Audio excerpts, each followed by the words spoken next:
Marcelo, você poderia falar para nós agora como é a linha que você faz parte e no que ela é diferente, no que ela difere das outras tradições ayahuasqueiras? Nossa linha se identifica com o universalismo. O Céu Nossa Senhora da Conceição é a nave-mãe, a origem em 13 de dezembro de 2003, fundado pelo xamã Gideon dos Lakotas, padrinho de Gideon, como é chamado por seus afilhados, pela madrinha Genecilda, sua esposa já falecida. No livro História da Ayahuasca, nós abordamos esse tema ao final, devido à trajetória do Céu Nossa Senhora da Conceição, citada. Inclusive, a nossa contribuição para o estudo de história é a apresentação desses inúmeros documentos que foram realizados como denúncias às autoridades públicas e ao Estado brasileiro. Essa é a contribuição que nós também trazemos. Não só como aspecto de movimento, pela erradicação do narcotráfico do universo da ayahuasca, mas também colaborando para que os novos pesquisadores tenham acesso a essas fontes.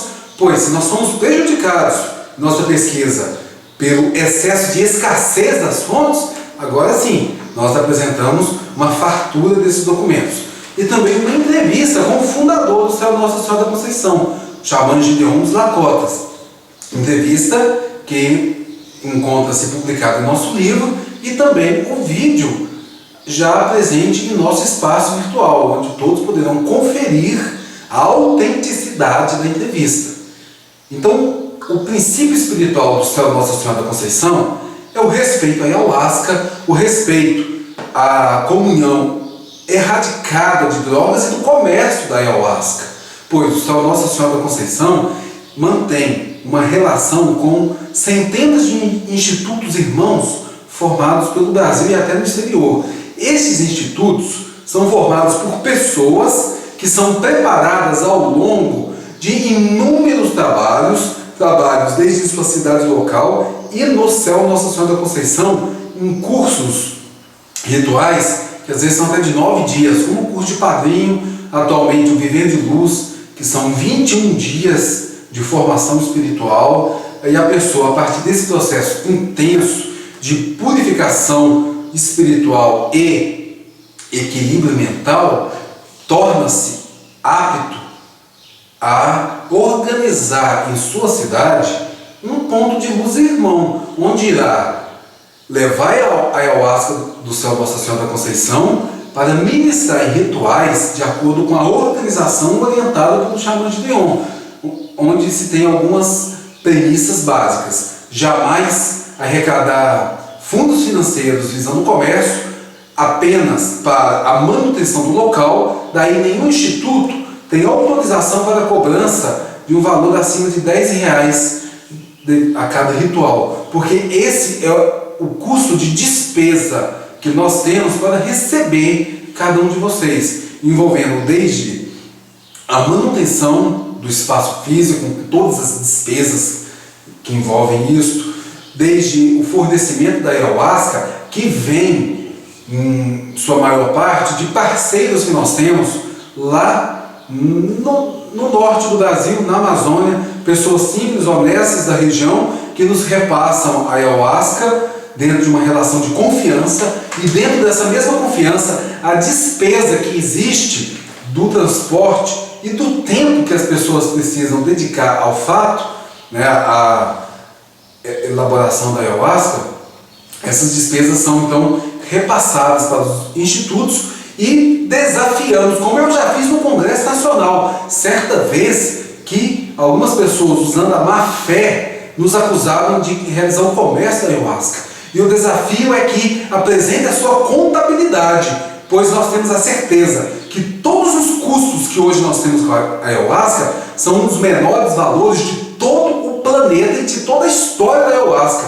Não estou exagerando em nada dessas palavras. O desafio foi lançado no ano de 2010, em dia 26 de maio de 2010, na Câmara dos Deputados, pela minha própria pessoa, e até hoje ninguém apresentou um orçamento que fosse menor que o nosso. E o nosso projeto para erradicar o comércio é justamente com o plantio de mudas. Já realizamos o plantio de mais de 500 mil de mudas em todo o Brasil, e se imaginarmos que cada muda já deu outras mudas, em breve nós voltaremos à comunhão da ayahuasca ao modo original, que era sem qualquer vínculo financeiro, como os índios nos ensinaram. Esse é o nosso projeto final. Nós começamos já com uma prática onde o custo da ayahuasca era baixo, hoje está mais baixo ainda. Como pode falar em comércio, sendo que o litro da ayahuasca repassado pelo céu Nossa Senhora da Conceição, ao final desse ano chega a R$5.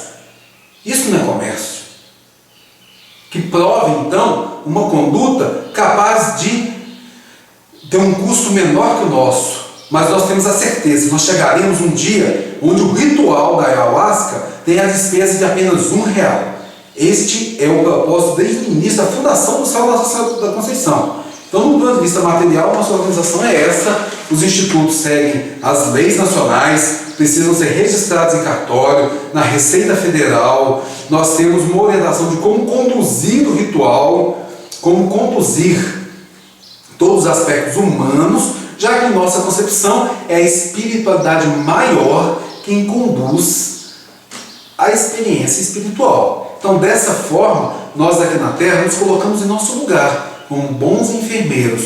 Os médicos são do astral superior. Nós identificamos como mestres ascensionados da grande fraternidade universal. Então, dessa forma, o nosso trabalho aqui é um trabalho bem humilde. Então, compreendemos que, do ponto de vista humano, a maestria ela é divina.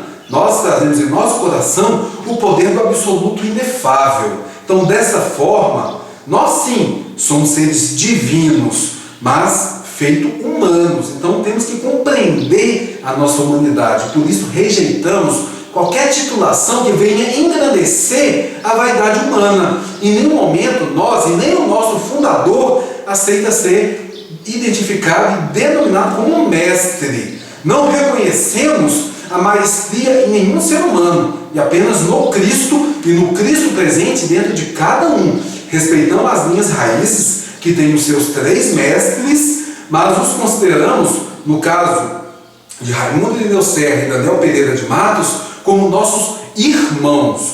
No caso de José Gabriel da Costa, uma pessoa que realmente carece de luz, carece de tratamento, ainda hoje. Bom, mas esse é um outro assunto. Ao identificar a nossa linha, em nosso livro, nós fizemos no 8º capítulo, citando inclusive algumas inspirações de hinos do xamã Gideon dos Lagotas, onde ele expõe melhor o propósito, expõe melhor a visão de mundo, os preceitos e o que é o céu Nossa Senhora da Conceição. Mas antes de tudo, já reconheço, é uma incógnita para todos. Por quê? Da mesma forma que existe uma história da ayahuasca antes e depois do mestre Irineu, que ele trouxe no seu peito a travessia dessa tradição lá das fronteiras da Amazônia para outras fronteiras da existência, também existe uma história da ayahuasca antes do céu Nossa Senhora da Conceição e outra depois. Isso é um fato cabal. Cabe, como eu falei, às autoridades públicas do Brasil fazerem a sua parte, pois, em última instância, o céu Nossa Senhora da Conceição está preparado para recorrer às cortes internacionais, seja da Organização dos Estados Americanos, OEA, ou a Organização das Nações Unidas, a ONU, pois o Estado brasileiro se vê diante de um dilema. Ao ocorrer dentro do CONAD uma conspiração, um conluio a favor do crime organizado, o próprio Estado brasileiro deve dar uma resposta a isso, pois, na concepção jurídica, a filosofia do direito, um ato assim avilta a dignidade da pessoa humana e, ao mesmo tempo, põe em risco toda a ordem institucional do Estado democrático de direito. Então é necessário que você faça algo. Em nenhum momento o céu Nossa Senhora da Conceição tem um objetivo, interesse de denunciar o Estado brasileiro nas cortes internacionais. Mas se for necessário, faremos. E mesmo se eu já tiver partido desse mundo de forma violenta, assassinado ou não, ou o xamã Gideon, outros continuarão de forma mais intensa e mais aguerrida do que isso. Porque nós não somos uma pessoa numa luta pessoal. Nós estamos aqui em prol de uma causa que nós acreditamos nela, entregamos a nossa vida a ela, ofertamos a nossa vida a ela e estamos na defesa de uma ideia, no debate de concepções. Em nenhum momento as batalhas se referem a ataques pessoais ao Sebastião de Mota Mello e sua família, aos seus discípulos e seguidores, nem a José Gabriel da Costa, sua família, seus discípulos e seus seguidores, mas assim a concepções e condutas que geraram um rastro doentio envolvendo o nome da ayahuasca, gerando máculas para o universo da ayahuasca. Existem sim linhas sérias que hoje trabalham com a ayahuasca, seja algumas dessas linhas raízes ou linhas que se formaram na atualidade. Dessa forma, nós reconhecemos, cumprimentamos aqueles que fazem o bom trabalho com a ayahuasca. Nós não somos donos da verdade, nem queremos ser, mas afirmamos categoricamente que buscamos servi-la. Servir a uma verdade absoluta, inexorável, axiomática, de que nós somos seres divinos. A ayahuasca é de uma origem sagrada e deve ser respeitada. Nesse aspecto, sim, nós afirmamos em alto e bom tom o nosso ponto de vista, a nossa voz. Eu, como pesquisador acadêmico, dei o direito, inclusive, ao próprio Sebastião falar dentro de meu livro. Publiquei uma fala, um discurso histórico dele de como ele conheceu a ayahuasca, textos de Alex Pollard de Alverga, de como o Sebastião Mota Mello conheceu a maconha e a Santa Maria, apesar de eu provar que isso é uma mentira, mas eu dei o direito à fala, inclusive com hinos do próprio Sebastião de Mota Mello, do Alex Pollard e do próprio Glauco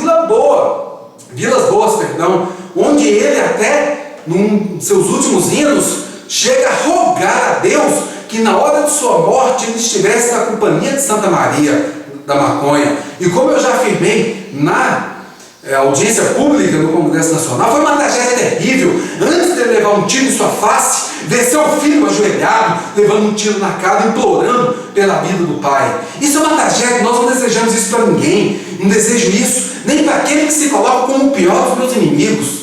Nós queremos sim a paz e a harmonia. Os Ceflures têm as portas abertas do céu Nossa Senhora da Conceição, como inclusive padrinhos que já vieram lá dos Ceflures, hoje são acolhidos e são tratados como irmãos dentro de nossa obra. Nós não temos preconceito de nenhuma ordem, nós temos sim a orientação pela busca da experiência do amor maior, do respeito à dignidade da pessoa humana, do valor do próprio ser humano, acima da bestialidade animal que tem marcado a história dessa espécie que se diz sapiente. Essa é a nossa visão de mundo. Nós respeitamos o direito de cada um conhecer dentro de si o que é sagrado, experimentar na sua trajetória aquilo que irá lhe trazer a felicidade. Nós detestamos toda espécie de dogma e tabu religioso que afasta o homem de Deus, que afasta o homem do amor. Guerrear em nome de Deus, guerrear em nome do amor, eu considero, e nós consideramos que é a pior bestialidade que já foi criada por todas as religiões na Terra. Dessa forma, entendemos de modo muito claro que as religiões mais afastaram o homem de Deus do que aproximaram. Então, do ponto de vista espiritual, nós realizamos a comunhão em fraternidade com todos os credos, ainda em manifestação do passado, como dos antigos e sagrados maias, como da terra do Egito, como dos antigos Vedas do Tibete e tantas outras manifestações. Então defendemos o universalismo crístico, o despertar da consciência divina dentro de cada um de nós. Dessa forma, nossa mão está estendida inclusive aos Ceflures e a todos os líderes dos Ceflures ou da União Vegetal, que tem uma forma tão doentia de relacionar com a ayahuasca quanto os Ceflures. Estendemos nossa mão, desde que haja intenção real de maturação e superação dessas dificuldades, dessas adversidades. Calar diante do inimigo, diante daquilo que afasta o homem do sagrado, nós não vamos calar jamais. Nossos povos ancestrais foram massacrados, perseguidos em todas as sociedades, em todas as eras, mas jamais desistimos do nosso firme direito de amar. Você mencionou o repasse da ayahuasca, né? Gostaríamos de saber, esse repasse é a qualquer pessoa que chega à sua instituição ou ele é restrito a determinadas pessoas? Não, ele é restrito aos institutos, às pessoas jurídicas. Nós não repassamos a ayahuasca aos indivíduos em específico, isso na relação dos institutos irmãos. As pessoas são preparadas ao longo de anos até para poderem ser aprovadas num curso de padrinho e madrinha. E quando até mesmo essas pessoas que um dia foram aprovadas e gozaram de nossa confiança começam a se desviar do compromisso assumido perante a espiritualidade maior, nós retiramos essas pessoas sem dó e sem tolerância com ninguém, com quem quer que seja. Nós cortamos na própria carne para manter a integridade e a pureza de nossa obra. Isso é algo muito claro. Nós repassamos a ayahuasca num compromisso de segurança, de equilíbrio e de respeito à comunhão sagrada. Mas sendo necessário, isso é erradicado imediatamente, como nós já fizemos. E eu abordo isso no livro também. O senhor Gideon dos Lacotas, até hoje, eu não conheço uma pessoa sequer que não tenha sido comovida por uma polêmica lançada por ele. Uma polêmica no sentido até de maturar melhor a reflexão da pessoa sobre sua própria existência. A filosofia que ele sempre apresentou, inclusive nominalmente, é a filosofia do martelo. É a filosofia de martelar a consciência das pessoas para que elas possam avançar ainda mais na descoberta de sua própria condição, na descoberta de sua própria natureza. Então, quebrando dogmas e tabus que vem atrofiando a experiência espiritual da humanidade, nós mantemos esse direcionamento. Se a pessoa chegar a um determinado ponto e estagnar, ela vai ficar para trás. Nós não olhamos para trás para ver aqueles que decidiram, que escolheram parar a sua caminhada. Nós cuidamos dos aflitos, nós cuidamos dos doentes, nós cuidamos dos necessitados para que possam crescer. Gideon, do seu modo simples, que ele é um homem simples, veio lá do interior de Minas Gerais, como ele sempre gosta, tem orgulho de sua terra, sempre gosta de dizer, ele fala, se alguém estiver procurando um barranco para encostar e acabar de morrer, não é aqui não. Então, acho que está clara essa resposta. Mas tem uma coisa, a liderança da sua instituição, ela não instituiu um projeto chamado Daime para Todos? Essa não é uma ideia de enriquecer a partir da distribuição do Daime para qualquer pessoa? Enriquecer distribuindo o Daime sem lucro, sem nem mesmo vendê-lo?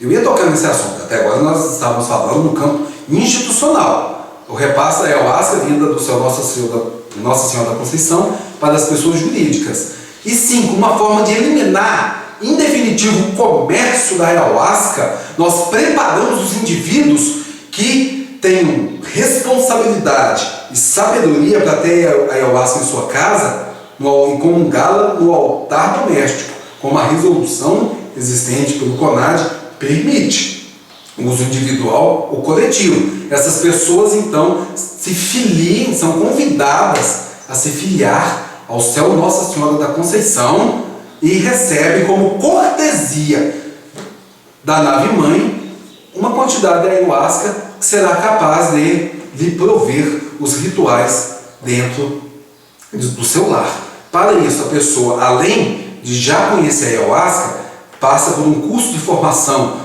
além das experiências, das instruções espirituais lideradas aqui na Terra pelo Xamã Gideon, seu filho, Padrinho Júnior, Padrinho Leonardo.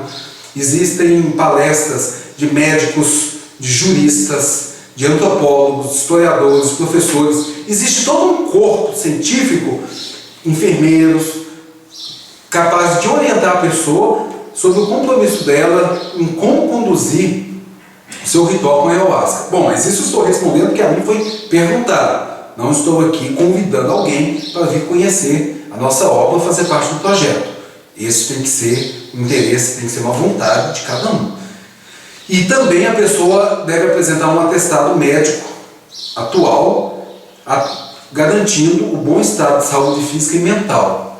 Também assinar um documento, um termo de compromisso com reconhecimento de firma em cartório e assim se filiar ao céu Nossa Senhora da Conceição, sem nenhuma despesa pela ayahuasca.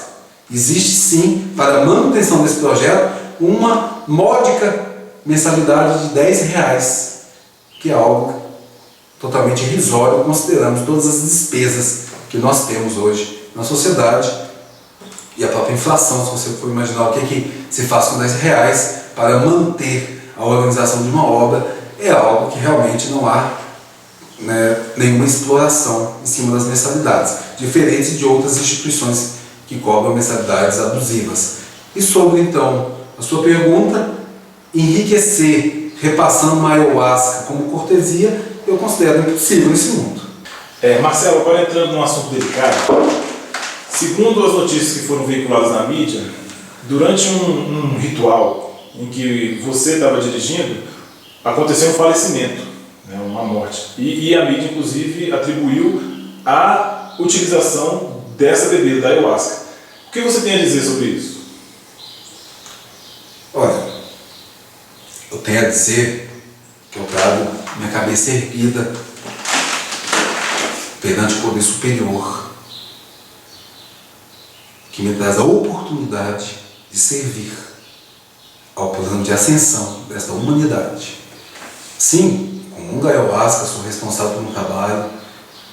Na ocasião, ocorreu o falecimento de um irmão após um ritual que se iniciou às 22 horas do dia 15 de novembro de 2009. E às 7 horas da manhã, esse irmão teve um ataque fulminante no coração. Foi uma batalha muito difícil, com certeza. Uma batalha por eu sendo responsável pelo trabalho, sendo responsável pelo instituto, sendo responsável por ele, que ao chegar à obra, chegou com a esperança de viver um mundo melhor. Era um jovem portador de uma doença congênita, síndrome de Marfan. Ele, Fernando Henrique, ao chegar, veio acompanhado de seus pais. Tive a oportunidade de conhecê-los posteriormente e eles, de forma muito fraterna, inclusive me repassaram o estado de saúde do filho. Uma doença que gera nas pessoas portadoras da síndrome uma expectativa de vida muito curta, 18 a 20 anos de idade. Hoje alguns tratamentos conseguem prolongar um pouco mais, porque os órgãos crescem de forma maior do que é adequado para o organismo, como os ossos também. Dizem que o faraó Akenaton foi o único ser humano na história portador dessa síndrome que chegou à idade adulta. Isso devido às representações de estátuas e pinturas de Akenaton, a formatura do queixo e tudo. Então, no caso do meu irmão Fernando Henrique, pessoa que eu tenho um carinho, um amor profundo, teremos em toda a eternidade isto, nós o acolhemos, mas também seguimos todos os parâmetros científicos. A família fez o exame em 2 cardiologistas assim que ele chegou, sabendo se os efeitos da ayahuasca poderiam causar algum dano à saúde dele.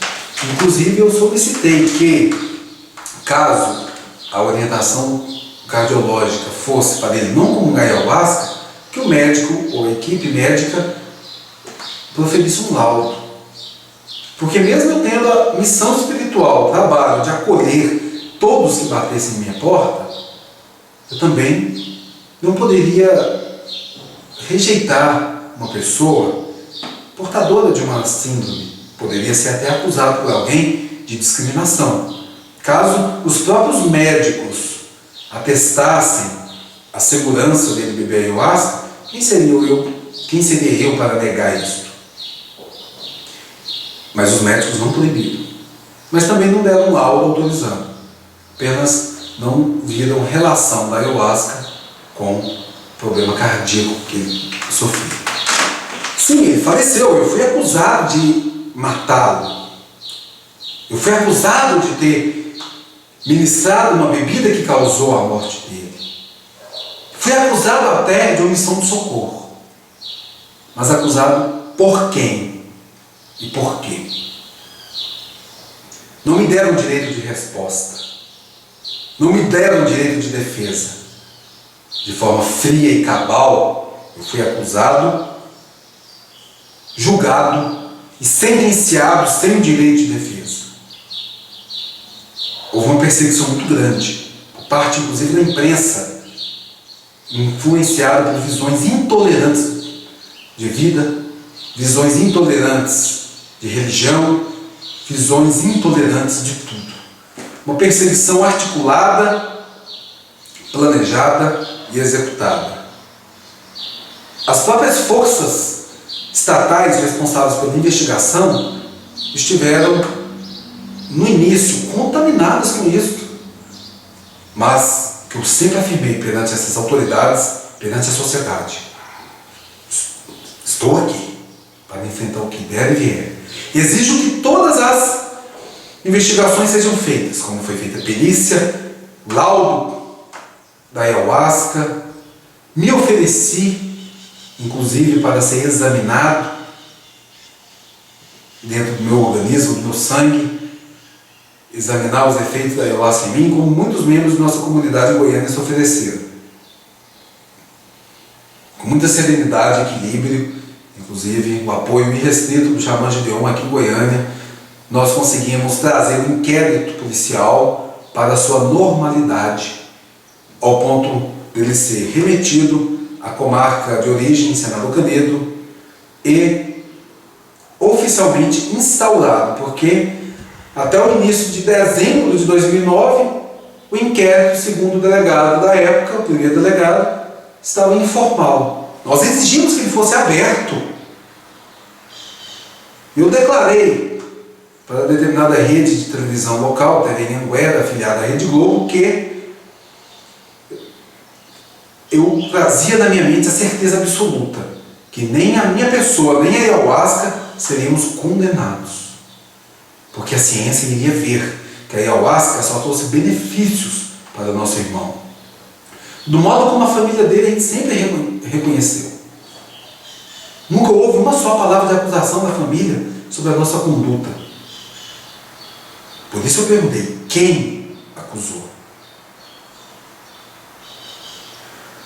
Passado um tempo, nós tivemos um delegado da Polícia Civil, Dr. Thiago Damasceno, Senador Canedo, um homem jovem, sensato, conhecedor das leis, com espírito renovado pelas novas gerações, conhecedor e respeitador das leis do Brasil, proferiu as investigações necessárias, ouviu testemunhas, estudou todos os laudos existentes, proferidos oficialmente pelo Estado brasileiro, e, ao final do ano de 2011, ele conclui a investigação com um relatório pedindo o arquivamento do inquérito, não encontrando responsabilidade na ayahuasca e nem na minha conduta ou daqueles que me acompanhavam na condução.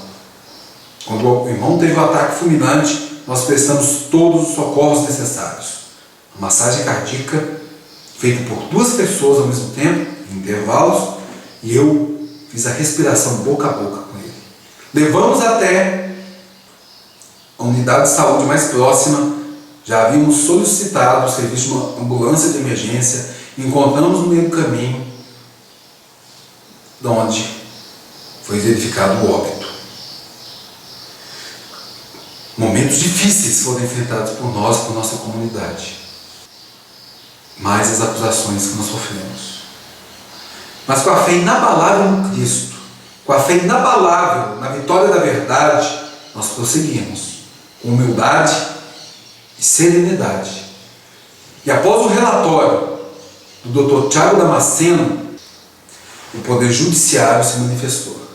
No dia 2 de março de 2012, deste ano, a doutora Marta Loyola, promotora de justiça, acatou a decisão, o parecer do delegado, também solicitando arquivamento, sendo encaminhado ao juiz responsável.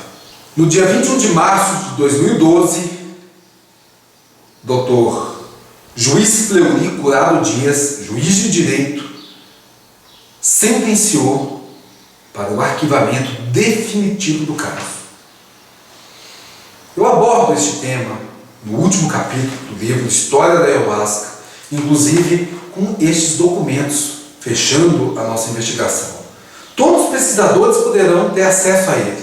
Todos os pesquisadores poderão contestar as minhas palavras, e todos aqueles que contestarem as decisões do poder público, da Polícia Civil do Estado de Goiás, do Ministério Público do Estado de Goiás e do juiz responsável, têm o direito de fazê-lo, mas farão dentro da letra da lei, terão que apresentar provas contrárias a toda a investigação feita de 2009 até 2012, com a sentença final do juiz. Então essa é a vitória da verdade, para que meu irmão Fernando Henrique possa descansar em paz, para que a sagrada ayahuasca venha a ser respeitada, para que a comunidade que eu faço parte caminhe com a cabeça erguida, sabendo que tudo sempre esteve em harmonia com o plano superior. O problema existente é que a ayahuasca já sofreu um rastro de preconceito devido a todas essas tragédias existentes do narcotráfico, de condutas de uma doutrina racista que geram surtos dentro de sua comunidade. Então já havia implantado na sociedade um rastro negativo. Se fosse pelo contrário, se nada disso existisse, quando o irmão faleceu, a sociedade já teria outros olhos para olhar a situação. Condutas como essas servem justamente para conduzir a compreensão das pessoas a informações equivocadas. Também que a sociedade aprenda com essa lição. Não foi a primeira vez que alguém foi acusado e condenado pela opinião pública sem provas, e depois das investigações dela, a verdade contrária. A moral do rebanho, ela tende a agir dessa forma. Não foi a primeira vez que gritaram: crucificai. Não foi a primeira vez que a multidão gritou, regozijando de prazer, diante de uma fogueira acesa, no extermínio de inocentes. Eu afirmei perante a sociedade que eu estava disposto a tudo, inclusive a pagar pela pena capital, com a minha própria vida, mas jamais arredaria o pé do fronte de batalha. Para isso eu tenho ótimos exemplos dentro da obra que eu faço parte e dentro de minha casa. Meus pais, com a valentia que inclusive meu pai enfrentou em sua vida ao se tornar viúvo, com 7 filhos, e ali ele aprendeu que não poderia desistir da luta, pois outras pessoas dependiam dele para sobreviver. É um exemplo que eu agradeço, meu pai. Nesse dia, eu percebi e aprendi com o Senhor que eu não poderia desistir. Eu não tinha esse direito. Eu enfrentei. Ainda trago algumas cicatrizes de todas as feridas que eu tive. Mas com a cabeça erguida e o coração feliz, seguimos em frente. 3 anos após o ocorrido, agora em 2012, no mesmo dia do falecimento do meu irmão, nós realizamos a abertura de um novo trabalho nessa cidade, na qual eu sou responsável, terreno, mas junto de uma equipe maravilhosa, formada inclusive por pessoas que vieram integrar após o falecimento do irmão. Não se deixaram contaminar pela mancha proferida por uma sociedade doente e odiosa. E hoje nós abrimos um trabalho que traz em seu nome a inspiração de Deus, o Sagrado Coração do Absoluto Inefável. Assim, nos entregamos ao trabalho, sem deixar a nossa esperança por um mundo melhor morrer diante dos abismos que nós enfrentamos. Trazemos na capa do livro A História da Ayahuasca uma linda arara vermelha voando ao sol. O sol que se transforma, que se renova, a vida que se renova e se transforma junto do sol e do voo da arara. Sejamos nós o mensageiro dessa arara, o símbolo maior dos espíritos que voam ao alto na terra sagrada da Amazônia. Que a humanidade aprenda com o espírito indígena a viver na Mãe Terra e a respeitá-la, pois senão estará fadada à miséria e ao desastre.